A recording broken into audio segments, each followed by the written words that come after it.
Welcome to the Illinois Divorce Guide podcast, where we break down the complex and emotional process of divorce into manageable, easy-to-understand steps. I'm your host, Greer Howard, and with me is Bobby Buchanan, widely recognized as one of Illinois' top divorce attorneys, offering unmatched insight and experience in family law. Well, Bobby, we are back today with another, honestly, emotional decision that comes with divorce. And today we're going to be talking about the marital home. And, typically there's kind of three options, I guess, with the marital home. You can either, stay in the home, you're going to sell the home, or you could potentially co-own the home post-divorce. And so today we're going to really kind of break down that both on the financial side and the emotional side, because, your marital home comes with so many emotions. So Bobby, why don't you kind of just start us out today? Why do you think that the marital home, it can be such a sticking point when people are going through a divorce? Yeah, it really can. Greer, thanks so much for hosting another episode. And I'm excited about this one because it's one of the biggest puzzle pieces that we have to figure out when we do get divorced. Next to the kids, the home is probably the place where a lot of the emotions are tied up in our marriage. Getting, this is the American dream, is to get married, to buy a house, to raise kids. So when we get divorced, figuring out what's going to happen with that house is tough logistically and emotionally. So that's really a big starting place when we start to untangle and do the divorce work. Yeah. Well, okay. So would you say that the most common option is typically to sell a house? Yeah, that is going to be the most common option. And when I start talking to people about the divorce process, they call me, they tell me that they're thinking about divorce or they know that they want a divorce. One of the first questions that I ask them is, are you and your wife or are you and your husband still living under the same roof? And if they say yes, I know that we're going to have some work to do to figure out how do we do this. Because not everybody wants to leave the house. Not, the cleanest way, if I could just snap my fingers and my clients do exactly what I ask them to do, which isn't always, because it's not my life, of course, it's theirs, and it's not as easy as that, is to sell the house. Let's sell the house. Let's liquidate it. Let's see what kind of equity we have in it. That's a lot easier to divide than figuring out some other option, figuring out how one person can stay in the house. Yeah. So, and I feel like on that end, it kind of like if we take the emotion out of it for a minute, that's probably the most practical thing to do because you're able to like just easily, decide, wipe the slate clean and move forward. So let's talk about maybe some of the pros of selling a house, but then also maybe, some of the cons because it's not all easy. Yeah, it's not all easy. And the pros certainly are financially. Like I said, you get to liquidate this asset, get the money out of it. Usually when you're divorcing, you do need to have some flexibility in your money. So for example, you're going to have to pay attorney's fees. There might be debts. This is a big one. There might be credit card debts. There might be a vehicle notes that you have to pay. You have a loan on your vehicle. Being able to pay all of that off makes things a lot easier. You might have a second mortgage on your house that's hanging over your head, and paying that off opens up a lot of possibilities. So sure. And also legal fees. You're probably going to, accrue some legal fees obviously over this time. So if you're able to sell the house, that could help with that too. Yeah, and hopefully we keep those to a minimum as possible. It is possible to get divorced without going into 5 figures of legal fees. But if we do argue over any of these sorts of things, if we have to go into court, if we have to talk to a judge, if we have to, deal with things like evidence and testimony, your legal fees start to rise pretty quickly. So selling the house might become your only option. One of the other big positives that I think as far as selling the house is moving on. I personally know that my wife and I worked so hard to come up with the down payment for our house that we currently live in. It was really a transitional time in our life. We moved into the house with an 18-month-old, and then we had our daughter, and it feels like part of our heart is in that home. So God forbid if anything happened to my family, if we had to move on and separate, which, it's hard to even contemplate those sorts of things. And I'm in that state of mind now where I don't even want to think about divorce. But if we did, it would be so heartbreaking and hard for me to continue living in that house. I would just want to start fresh, start in a new place, a new chapter. So selling your home can be really, I think, healthy from an emotional standpoint. Yeah, I mean, I know from my personal experience of being divorced that when we were going through that process, we owned a home, and I just couldn't imagine being able to kind of restart my life like with new memories. And we had a young son, so I felt like I could create some new memories somewhere else with him. But it just sort of felt like it was going to be too hard to move on by just staying in the same environment. So I understand that. But, in my situation, a lot of situations, there might be one person who wanted to sell the house, which is what I wanted to do. But my ex-husband really wanted to stay in the house. And at the time, I didn't feel like I could afford it. So what do you do when one person wants to sell, but then maybe the other person is hesitant or doesn't want to? Yeah, if one person does want to sell and the other person doesn't want to, hopefully the person who doesn't want to has some financial options. I mean, it doesn't matter to me personally if I want to sell and the other person doesn't want to sell, as long as they can buy me out and give me what I would get otherwise, then I'm okay with that. But that, there does come some difficulties with that, some challenges, which we could talk about. But really, if you don't have an agreement there, and I see this all the time where, because it's such an emotional process, we lose sight of, practically speaking, what might make sense. Maybe we don't like the idea of the other person staying in the house, and we become kind of hard-headed and we say, well, no, I don't want you to live there. That's our house. And make it more difficult. And then you're caught in this place of litigation, and we end up owing our attorneys a lot of money just because we have kind of our emotions tied up in the process. So we have to make sure to just be a little bit more practical there if we're not seeing eye to eye. Well, we talked a little bit about one person potentially wanting to sell the home and the other being hesitant, and there are some cons that can come along with selling a home. So what would some of those be? Yeah, I mean, for selling the home, I think the biggest con is the instability that comes with it for the kids.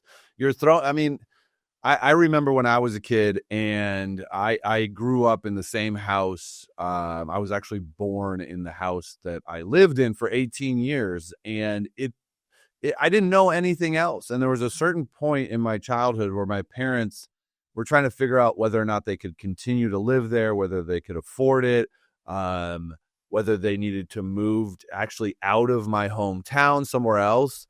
And I remember being so scared and telling my mom, like, please don't move, please don't leave here. As kids, like, that is such a safe place if they have lived in the same house. So moving can not only is the divorce hugely disruptive to children, especially if they're of the ages of 6 to 13, 14 years old, where they really are aware of themselves, but they're really reliant on their parents for emotional growth and whatnot.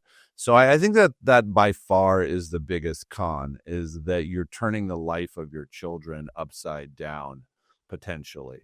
Yeah, I can understand that. I grew up in the same home from when I was 2. And so it was kind of the same thing. And my parents are in their 70s now. They just downsized. And even as a full grown adult, it was kind of like, oh my gosh, this was our home that we grew up in. So I understand that for sure.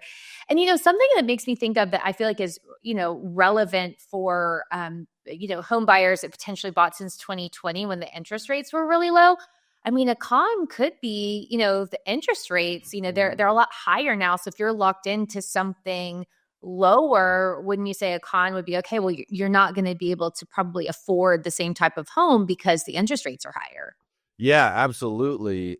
And that's going to also affect the price that you're going to get for the home. So if you're going to sell it and interest rates are higher, then people might not be willing to pay as much money. You're not going to get as much equity out of the house. And so you really have to look at, where is the market? What are the interest rates at right now? What are the typical home prices for comps, as they call them, other comparable homes, and figure out, is this the right time to actually sell this house? And you do have some options. If you both agree that selling the house is the right way to go, but the market really isn't in the best place, then there's some options to discuss, and we'll talk about that at the last segment. I'd throw that under the co-ownership of the home category, which has its own challenges, but we'll dive into those in a bit. Sure, sure. And what about, okay, so let's say you do sell the home, you make that decision. What happens with the proceeds? How does that get divided? Yeah, so the actual nuts and bolts of what we do is, generally speaking, what will happen is that the proceeds will go into an escrow account. Either your attorney or the other attorney will hold that money. And let's say, for example, it's $200,000 is the check that is cut to you, or the both of you, at the title company. In Illinois, all deals are closed usually at the title company, and then the proceeds is wired to wherever they're directed to. So that's going to be the attorney's bank account, not their personal bank account, but a special bank account set up for this sole purpose. They're going to hold the money, and then they'll disperse it. They'll give it out based on the agreement of the parties or the order of the judge. So usually at the end of one of these cases, the attorney is going to their own bank or doing it online and sending a check for $50,000 here, $50,000 there. Maybe sending part of it to pay off attorney's fees for the other side if the case is overly litigated. They'll handle everything with the proceeds. Yeah. You have to always remember, where all you have to pay off before you're actually getting the money. You've got a lot of fees potentially, so you may not be getting as much as you think or hope. That's for sure. Yeah. Okay. So what about if, one spouse does want to keep the home? Can we sort of talk through that of, you've decided that someone from the couple is going to stay in the home and then the other person is going to move out and do something else for housing. What would you say are some of the pros and cons of that choice? Yeah. So let's talk about first the best case scenario, or the best way to do that. If the spouse that wants to stay in the home is also the spouse that is solely on the mortgage, that is the easiest logistically to do. So, because if they're not, then you're going to have to deal with the refi. If I'm not going to stay in the home and I want to go purchase another home, that's going to be almost impossible to do unless I make a very good income if I already have another mortgage in my name. So if both of our names are on that mortgage, the spouse who wants to stay in the home has to refi it and get their own mortgage to take over that marital mortgage, if you will. So I always like to look at the scenario where one spouse stays in the home if that is the spouse who's on the mortgage. That's the easiest way to do it. Yeah. Okay, that's a really important thing that, to be honest, I don't think I had fully thought through. So you're saying if out of the couple, you are the person with the name on the mortgage, that's going to be easy to do. If both of you are on the mortgage, you still have to refinance, correct? Yeah, absolutely. You can't just like, put into the divorce agreement, okay, spouse A who wants to stay in the house is going to be responsible for the mortgage and they're going to pay the mortgage. That's great, but that's only half of it. You, Mm. spouse B, you're still on the mortgage. As far as the bank is concerned, you still owe that money. And if spouse A doesn't pay the mortgage, they're going to be trying to foreclose the house and they're going to try to sue both of And you that affects to you. get the money that they're owed. So we got to get you off the mortgage if the other spouse plans to stay there. And if, for instance, let's say the husband is the only name on the mortgage, but the wife wants to keep the home, then you would again have to refinance because she would need to then have her name on the mortgage and not him. So I just think this is really important information for people to know of what's like realistic, honestly, of kind of looking up that information, making sure you know that information, because it may, if you're not even on the mortgage, or if you are on the mortgage and have to come off of the mortgage, again, it may make more sense just to go ahead and cut ties and do something else. Yeah, and get it. This is so important because being practical and knowing what the actual options are is going to save you so much time. It's like you can just get down to brass tacks and know, okay, I might want to stay in this house, but it's not legally or financially possible. And one of the things that you can do, simplest things, and I tell people to do this all the time when they say, "Oh, I'd like to stay in the house," is, well, you should go talk to a mortgage broker because, they can put it through their calculators. They'll ask you what your income is, what other debts you might have, and figure out whether or not you could actually be eligible for that sort of loan that you're going to have to get, because you're going to have to get money. Not only are you going to have to get a loan that will pay for the house, but enough that a bank might give you cash out of it as well, so you can pay off the other spouse. So figure out the answer to that before you decide, I want to stay in this house. Right. I mean, again, if you're able to take some of that emotion out, just understanding what is practical, what makes sense, what you're able to afford moving forward is just so important. And then, gosh, it's such a great point. I don't know why I had never even really thought about that before, but it just makes me think of it so differently. So this is a really great point. But hey, let's say that somebody really does want to stay in the home. So let's talk through some of those pros of, maybe going through those hoops and figuring it out because you really do want to stay in the home. Yeah, I mean, the biggest one is the flip side of selling the house, and that is you're providing the stability for the kids. I'm blessed to live across the street from a park where my kids' kindergarten through 8th grade is. And so being able to keep that for them is something that I would think very, very strongly about. So that's one. The second one is the potential for financial gain and being able to keep the interest rate that you do have for your house, especially if your name, and this is again, if your name is the one on the mortgage and you don't have to refi. Because once you refi, you don't get to keep that 2.5 or 3.1 interest rate that you might have gotten. You're going to get bumped into whatever the current interest rate. We're in the market rate. Yeah. Exactly. Higher than that right now when we're recording. And, when it comes to the emotional side, yes, going into the new home or selling and then, starting a new chapter somewhere else can be great for us rip the Band-Aid off types, but it might not be the best for some of us who are a little bit more sentimental or nostalgic or don't handle sudden change as well. Like, I'm not here to say my way is the best way personally. That's just how I would want to do it.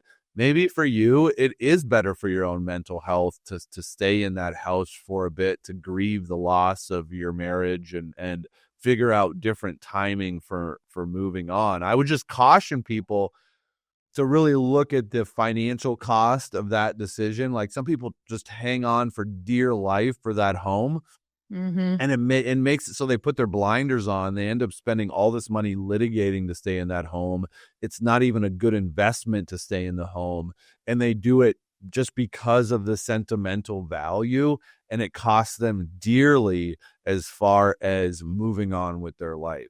So just be careful with that one. Yeah, and why don't we just get really clear on, a couple of those cons? Like we've sort of talked about a few, but if you could list off a couple of just to not forget that these could be a few negatives of being the one to keep the house. Yeah, I mean, keeping the house, it's one thing to have a house when you have two people under that roof. You probably have two incomes.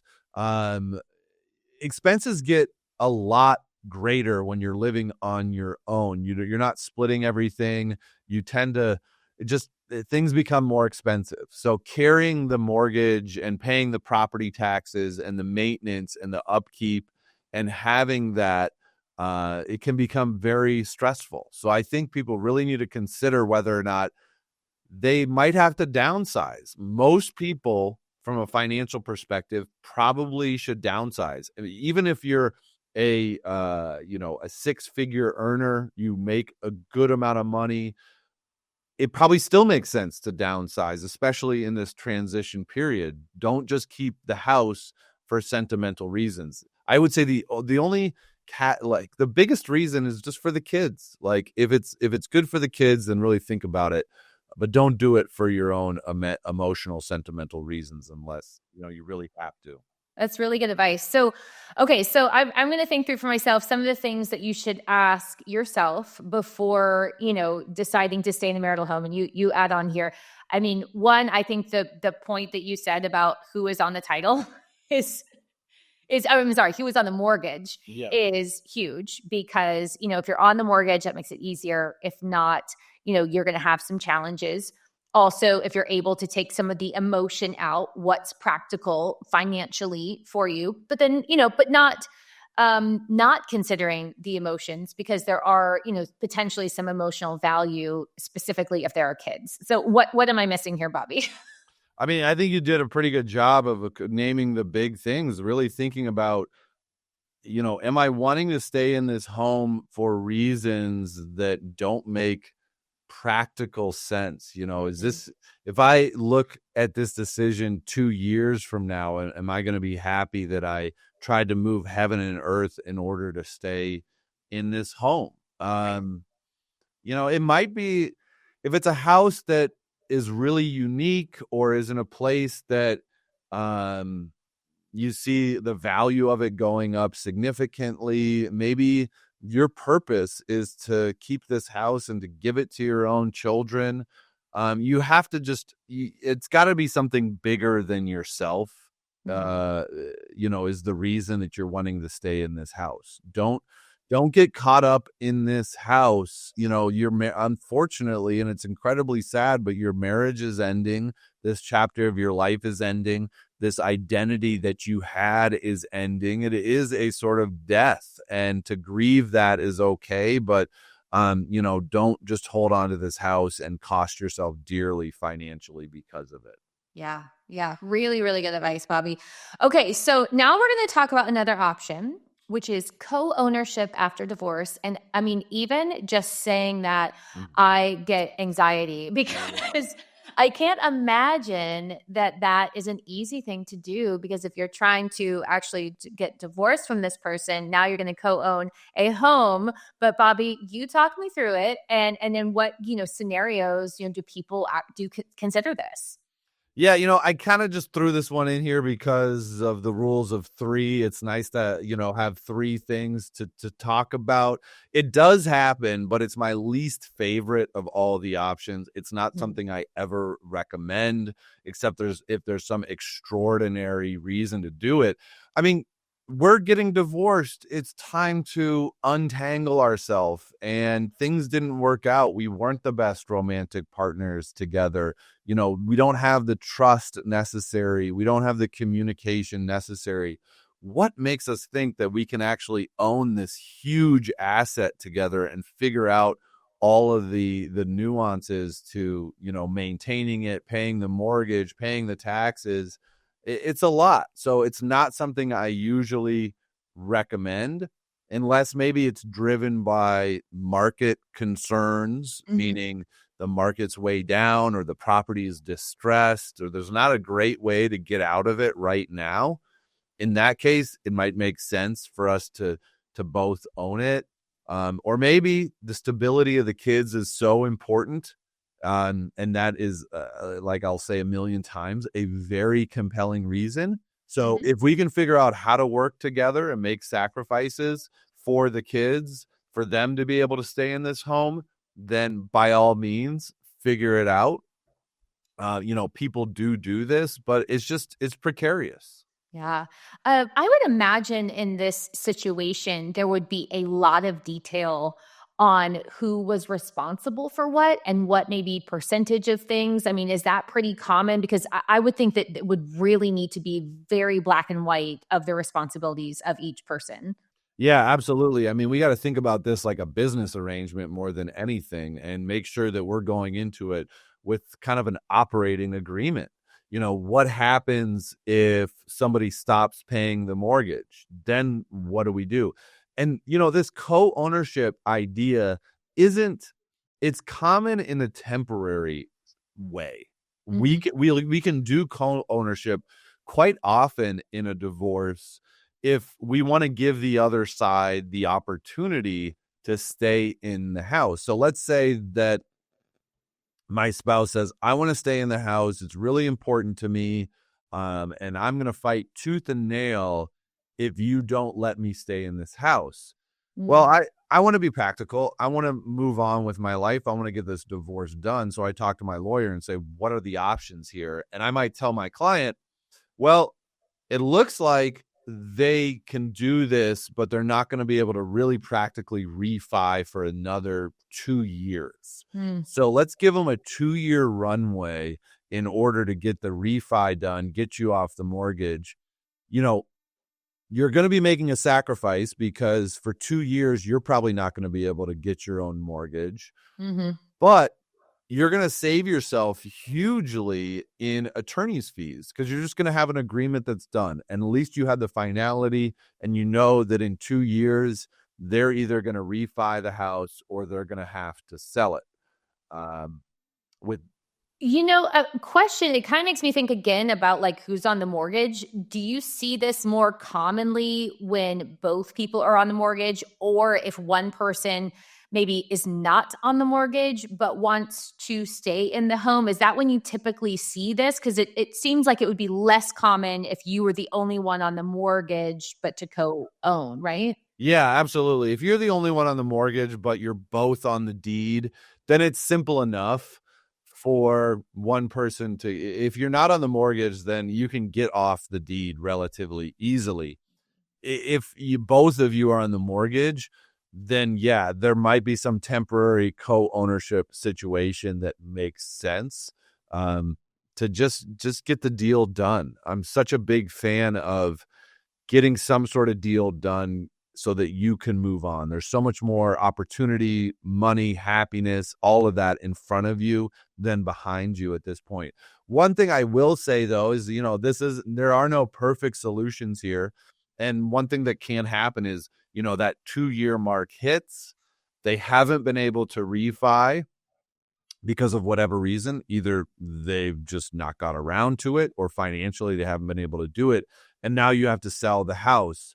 If they're not willing to sell the house, if they're just refusing to go along with the agreement, you do have to go back into court and you have to litigate again. I mean, that's just the essence of untangling, is either we can all do it by cooperation and get it done, or we got to go back into court and litigate it. If they don't do it, though, if they violate the court order, there is a chance that you can get attorney's fees for having to go back and litigate. Okay. That makes me want to just rip the Band-Aid, get it done, and not have the chance of having to do that again, Bobby. Yeah, I don't disagree. Okay. Well, I got to say, personally, that's not my favorite choice, but here we are. It's an option for people out there. But my least favorite choice is the one we're getting ready to talk about. And you sort of started to allude to it, is when the court decides. So let's say an agreement cannot be reached on whether to sell, someone to stay, or to co-own the home. Now we're looking at the court deciding. So can you kind of tell us what that's going to look like and what the couple should expect? Yeah, well, you might as well just sign the house over to the lawyers at this point, because that's pretty much what you're doing. I mean, not entirely, but litigation is just so expensive, and litigation is the process of letting the judge decide. People sometimes have this idea of like, oh, we'll just let the judge decide. Well, the judge doesn't decide anything until the attorneys have gone through a very comprehensive, tedious exchange of financial information. They've done depositions. They sent out subpoenas. They've created, these extensive Excel spreadsheets of what evidence they have. They've prepared for trial. They've billed you a lot of money. A lot of months have passed. And then finally the day has come where the judge is going to hear you testify, hear the other side testify, hear an appraiser testify, maybe two appraisers testify, a real estate agent testify. I mean, this is exhausting just talking about it, and it takes a long time, costs a lot of money, and it's really unpredictable. Then you don't even know what the judge is going to do, and it might not align with what's best for you, what's best for the kids, what's best for anybody. Yeah. I mean, and as you're talking, I literally just see the equity, the potential equity you might have had in your home just walking away. I mean, Yeah. and for most people, that's going to be the biggest, nest egg that they have. That's their biggest investment, what they put the most money into. And if you're going to just spend all of that equity basically on paying attorney's fees, I mean, that just makes me really sad. It makes me really sad too, and it's really frustrating to feel like I'm part of it sometime, and we do our best to try to help both sides be as practical as possible. We do our best to try to litigate in a very precise way so that we're just spending time on the things that are going to move the needle the most. But, litigation isn't pretty. It's not a very precise tool to use. So doing everything we can, using tools of, mediation, alternative dispute resolution, collaborative divorce. These are all terms that you should Google and learn about, because they're the ways that we get through a divorce without it turning into a bloodbath. Because having the court decide is not what you want to do. Definitely not. And they don't even have to Google. They can just go through all the videos we've done, because we've talked about a lot of these things. Absolutely. Well, okay, we've covered a lot today, Bobby. So why don't we sort of recap, when you are potentially trying to decide about a marital home, what the options are? Sure. So the number one option, if it is a possibility, if it fits with the kids, is going to be sell the home. The number two option is one person keeps the home. That works best if the person wanting to keep the home is the only person on the mortgage. Otherwise, you got to go through a refi, cash out refi, changing interest rates, and all this other stuff. The third option is going to be a co-ownership of the real estate. Don't recommend that. Only do it if it's for a temporary purpose, if it's to get the deal done and there's a runway, an exit, a timeline. And then the fourth one is kind of the last one that we don't want to choose ever, and that is letting the judge decide. Yes. Do not let the judge decide if you don't have to. Okay. So what are some of the key considerations that people should be thinking about when it comes to their marital home?